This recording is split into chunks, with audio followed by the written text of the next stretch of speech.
Hey guys, what's up? In this tutorial we're going to reveal to you how you can trim a video clip in the Microsoft Clipchamp video editor. So let us get started. So guys, as you can see, I'm in the video editor on Clipchamp and I'm working on this example video project.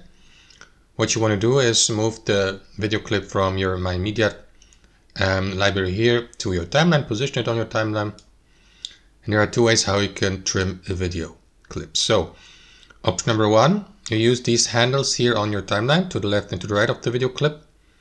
So once the cursor changes its appearance to that double-headed arrow, click into it and move the video clip on your timeline to decrease its length like this. And you can do this also for the beginning of the video clip, and that way trim your video clip.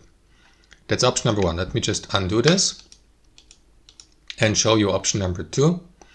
Option number two would be to edit its duration by right-clicking to the video clip here on the timeline and by selecting Edit Duration.